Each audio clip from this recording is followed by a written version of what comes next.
Hello, this is day 32 of reading one canto of the Divine Comedy every single day. We are on Inferno, Canto 32, which I will read before giving some brief comments. If I had rhymes both rough and stridulous, as were appropriate to the dismal hole down upon which thrust all the other rocks, I would press out the juice of my conception more fully. But because I have them not without fear, I bring myself to speak. For 'tis no enterprise to take in jest, to sketch the bottom of all the universe, nor for a tongue that cries mama and babo. But may those ladies help this verse of mine, who helped Amphion in enclosing Thebes, that from the fact the word be not diverse. O rabble, ill begotten above all, who are in the place to speak of which is hard, 'twere better ye had here been sheep or goats. When we were down within the darksome well, beneath the giant's feet, but lower far, and I was scanning still the lofty wall, I heard it said to me, Look how thou steppest! Take heed thou do not trample with thy feet the heads of the tired, miserable brothers. Whereat I turned me round, and saw before me, and underfoot, a lake, that from the frost the semblance had of glass, and not of water. So thick a veil ne'er made upon its current in winter-time Danube in Austria, nor there beneath the frigid sky the dawn, as there was here, so that if Tambernic had fallen upon it, or Pietrapana, e'en at the edge 'twould not have given a creak. And as to Croak the frog doth place himself with muzzle out of water, when is dreaming of gleaning oftentimes the peasant girl, livid, as far down as where shame appears, were the disconsolate shades within the ice, setting their teeth unto the note of storks. Each one his countenance held downward, bent, from mouth the cold, from eyes the doleful heart, among them witness of itself procures. When round about me somewhat I had looked, I downward turned me, and saw two so close the hair upon their heads together mingled. Ye who so strain your breasts together, tell me, I said, who are you? And they bent their necks, and when to me their faces they had lifted, their eyes, which first were only moist within, gushed o'er the eyelids, and the frost congealed the tears between, and locked them up again. Clamp never bound together wood with wood so strongly, whereat they, like two he-goats, butted together, so much wrath o'ercame them. And one, who had by reason of the cold lost both his ears, still with his visage downward, said, Why dost thou so mirror thyself in us?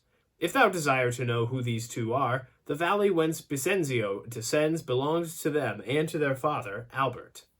They from one body came, and all Cana thou shalt search through, and shalt not find a shade more worthy to be fixed in gelatine. Not he in whom were broken breast and shadow at one and the same blow by Arthur's hand, Phocatia not he who me encumbers, so with his head I see no farther forward, and bore the name of Sassol Mascheroni. Well knowest thou who he was, if thou art Tuscan. And that thou put me not to further speech, know that I Camicion de Pazzi was, and wait Carlino to exonerate me. Then I beheld 1,000 faces, made purple with cold, whence o'er me comes a shudder, and evermore will come at frozen ponds. And while we were advancing towards the middle, where everything of weight unites together, and I was shivering in the eternal shade, whether 'twere will, or destiny, or chance, I know not, but in walking among the heads, I stuck my foot hard in the face of one. Weeping, he growled, Why dost thou trample me? Unless thou comest to increase the vengeance of Monteperti, why dost thou molest me? And I, My master, now wait here for me, that I through him may issue from a doubt. Then thou mayst hurry me as thou shalt wish.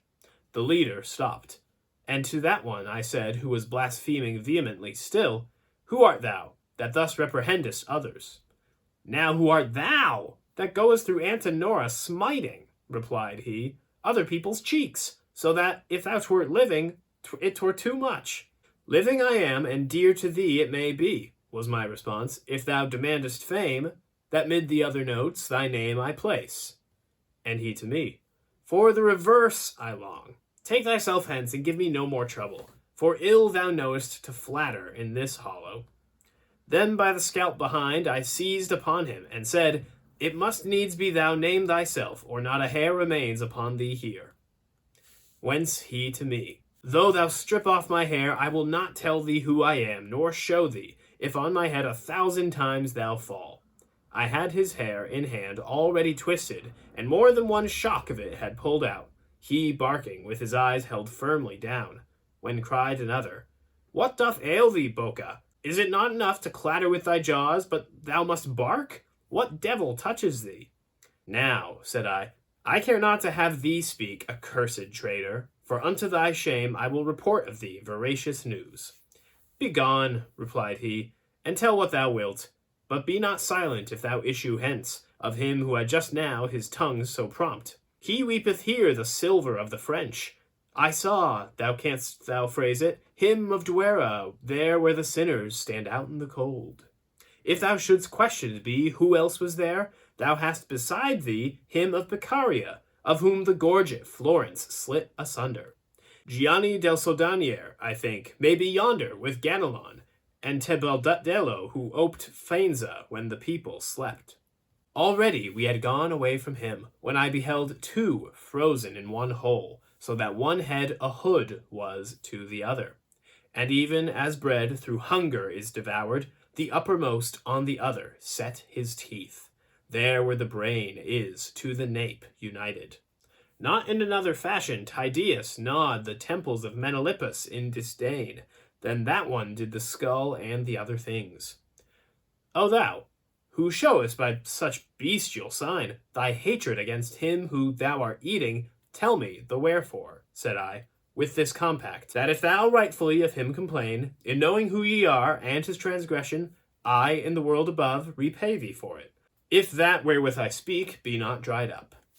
There's a few things of note that happen here, partly just for the canto and the significance of the Inferno, but a lot of them are for the significance and the symbolism behind the entire Divine Comedy. Since we're not going to have a ton of time to go over in the remaining cantos of the Inferno, we're going to go over it here.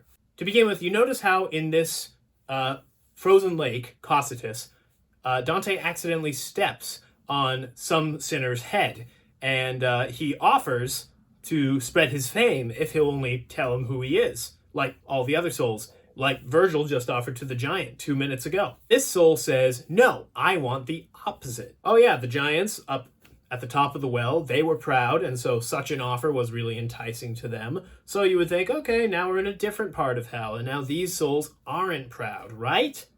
Wrong. He is proud. In fact, pride shows itself in two different ways. Number one, being very self-aggrandizing and boastful and thinking too much of yourself, but also it can show itself in insecurity.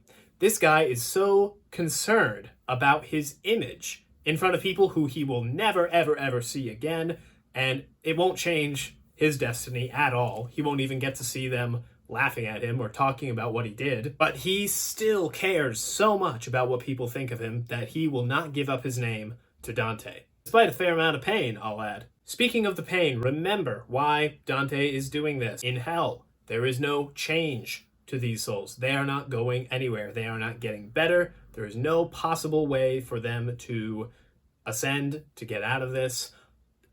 Pity is lost on them. Compassion is lost on them. In fact, it is compassionate to be cruel to a soul in hell.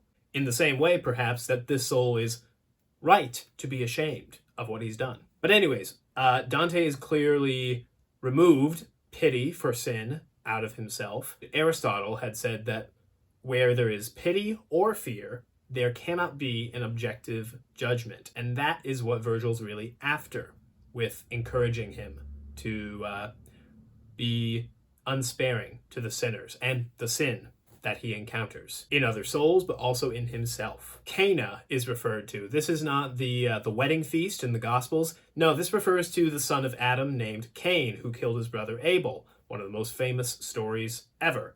So we're getting into the area where there are sinners who killed family members. That's what the name Cana refers to. Now there's a few things that have to do with the entire Divine Comedy. We envision hell as a fire pit, right? So why, at the very bottom, is it frozen? There's a few different reasons for this, but we'll focus on one of them.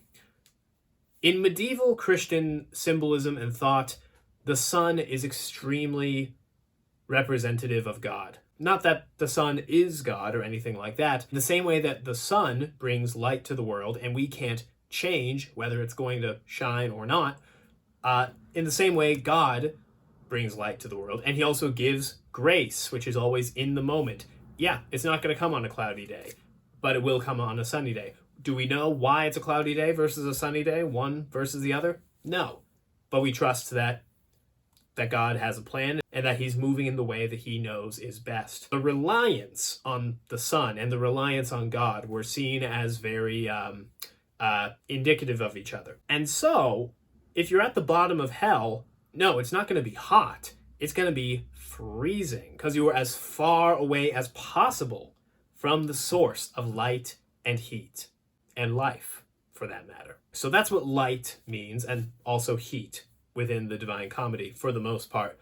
But also, let's talk about gravity a little bit. Dante writes in one spot, "And while we were advancing towards the middle, where everything of weight unites together." At this time, the Earth was considered geocentric. The Earth is in the center of the universe, as far as they could tell. Copernicus is not too far away, I don't think, nor is Galileo, but Dante is not really considering that at this time. So he imagines that the center of gravity for the whole universe would be the Earth's core, really. And therefore, that everything of weight unites together at the Earth. Stars, which are actually called the heavenly bodies, are encircling around. And, they were thought to be the heavens almost quite literally. But Dante is just as aware of the figurative truth of this, which in itself is still true today. Hell is underground, and the devil is at the very, very center of the earth, at the bottom of hell, because that is the furthest you can possibly fall. Away from God, that is. You see, the gravity is also figurative. And get this, that's exactly what happened. Within the story, the devil literally fell and made a hole in the ground as he fell until he stops at the center of the earth. That is how the whole pit of hell was formed, according to Dante. And at the very same moment, the very same fall, the impact, think of like tectonic plates or something, the impact of the devil hitting one side of the earth causes on the other side of the earth, I'm not going to spoil it, but you'll find out very soon. That's all for today, though. I'll see you tomorrow.